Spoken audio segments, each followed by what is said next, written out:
दुनिया भर में निर्माण के दौरान लाखों टन कचरा पैदा होता है और इसे कूड़े के ढेर पर फेंक दिया जाता है। लेकिन इस कचरे को रिसाइकिल भी किया जा सकता है और इससे नया सामान बनाया जा सकता है, जैसे कि इस मकान की दीवारें और आइसोलेशन बने हैं प्लास्टिक की बोतलों, टेट्रापैक के डब्बों, जीन्स की पैंटों और आलू के छिलकों से। और ये तो बस एक झलक भर है। ये मकान एक प्रयोगशाला है, उसमें लोग रह रहे हैं ताकि इन सामानों के उपयोग की जांच की जा सके। यहाँ स्टूडेंट कुछ महीने रहते हैं और देखते हैं कि यहाँ किस तरह रहा जा सकता है।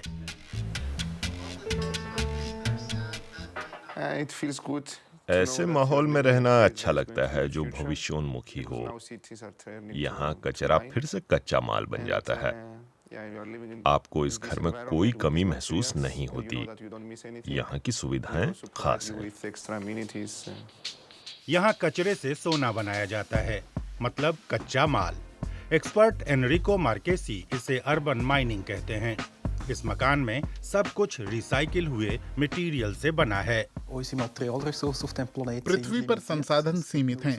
यहाँ सीमित मात्रा में तांबा, बालू या इस तरह की और चीजें उपलब्ध हैं और ये एक हकीकत है। हम धीरे धीरे इस स्थिति की ओर बढ़ रहे हैं जहाँ बहुत कुछ नहीं होगा और एकमात्र जो चीज चलती है वो है रिसाइकलिंग वाली अर्थव्यवस्था। जैसे कि कमरों में कालीन है जिसे रिसाइकिल किया जा सकता है और पूरी तरह से नया कालीन बनाया जा सकता है। इसीलिए इसे खरीदा नहीं जा सकता, सिर्फ किराए पर लिया जा सकता है क्योंकि निर्माता इसे वापस लेना चाहता है। यहाँ ज्यादातर मटेरियल के लिए तय है कि उन्हें कहाँ भेजा जाएगा कि फिर से वही माल पैदा हो सके या उससे कुछ नया बनाया जा सके। मटेरियल के रिसाइकलिंग चक्र को बनाए रखने के लिए निर्माण का तरीका महत्वपूर्ण है। लक्ष्य तो ये होना चाहिए कि मकान को फिर से उन्हीं मटेरियल के रूप में टुकड़े टुकड़े कर सकें जिनसे उसे बनाया गया है। मतलब ये है कि सारे टुकड़े या तो पेंच से जोड़े गए हैं या एक दूसरे के अंदर घुसाए गए हैं। मैं अक्सर कहता हूँ कि पूरे मकान को दो लोग पेचकस की मदद से छोटे छोटे टुकड़ों में तोड़ सकते हैं। तांबे का ये हैंडल कभी किसी बेंच की शोभा हुआ करता था। इसे टूटने पर कचरे में डाल दिया गया होता, जैसे कि बहुत सी दूसरी चीजों को फेंक दिया जाता है। स्विट्जरलैंड की एक कंपनी टूटे घरों में इस्तेमाल सामान को बेचती है। इस ऑनलाइन प्लेटफॉर्म की शुरुआत आर्किटेक्ट ओलिविये दे पेरो ने की है।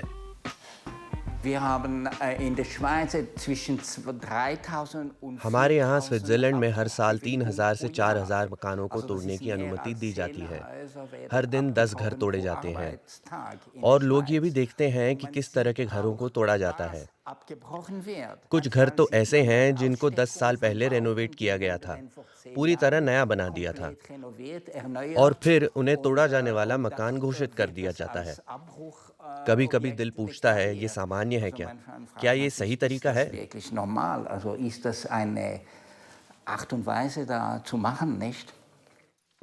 संभावनाएं अपार हैं। इंटरनेट प्लेटफॉर्म पर मिलने वाला सामान स्विट्जरलैंड की एक ब्रुअरी में लगा है। आर्किटेक्ट बास्टियन थोरेल इसे खुशकिस्मती समझते हैं। मैं खिड़की खोज रहा था जो मुझे यहाँ मिली। ये ओरिजिनल घर की तस्वीर है। वहाँ मुझे ये लकड़ी के फ्रेम के साथ मिली। मैंने इस तरह की 25 खिड़कियाँ खरीद ली, मामूली कीमत पर, क्योंकि वरना उन्हें फेंक ही दिया जाता। Pour presque rien, parce que sinon elles partaient à la poubelle. Et on a pu les utiliser pour faire cette cloison. लेकिन अभी भी बहुत ही छोटे पैमाने पर पुरानी चीजों का इस्तेमाल किया जा रहा है। दुनिया भर में अपसाइक्लिंग की बहुत सी मिसालें हैं। ये समझना मुश्किल है कि कंस्ट्रक्शन उद्योग में रिसाइकलिंग की शुरुआत अभी तक क्यों नहीं हुई है। सामान बाजार में है और उसकी कीमतें भी ज्यादा नहीं हैं। आखिर माजरा क्या है? मुख्य रूप से ये फैसलों पर निर्भर करता है। हम पाते हैं कि लोग असुरक्षित महसूस करते हैं क्योंकि इसके बहुत से अनजाने पहलू हैं, कानूनी से लेकर प्लानिंग तक। इसके अलावा कुछ नया करना हमेशा आशंका पैदा करता है। असुरक्षा झिझक बढ़ाती है और ये इस राह में सबसे बड़ी बाधा है। दूसरे कुछ देश इस मामले में आगे हैं। ये ईंटें यहाँ एम्स्टर्डम के निकट एक पुराने भट्टे में बनाई गई हैं, वैसे ही हाथों से जैसे कि पुराने जमाने में ईंटें बनाई जाती थीं। आज ये काम एक स्टार्टअप कर रहा है।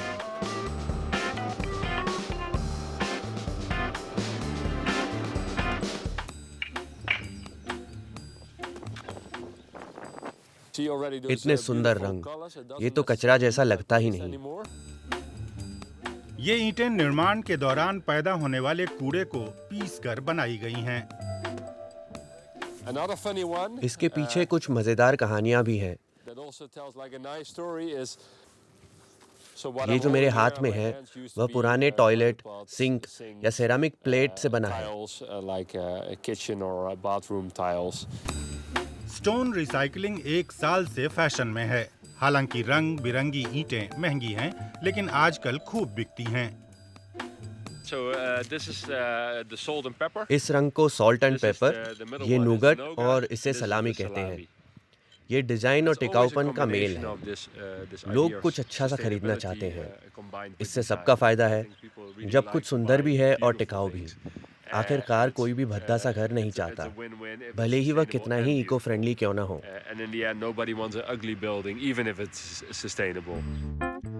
आजकल पूरे यूरोप में नए और रेनोवेटेड घरों में रंग बिरंगी ईंटें दिखती हैं। नीदरलैंड रिसाइकलिंग के मामले में बहुत आगे है। उसका लक्ष्य है कि 2050 तक लगभग सारे के सारे कचरे को फिर से इस्तेमाल किया जाए। 2030 तक कम से कम 50%। योजना महत्वाकांक्षी है। सिर्फ एक हल है रिसाइकलिंग अर्थव्यवस्था में तेजी लाने का, और वह है राजनीतिक फैसले, और वह भी सिर्फ करों में छूट की शक्ल में नहीं।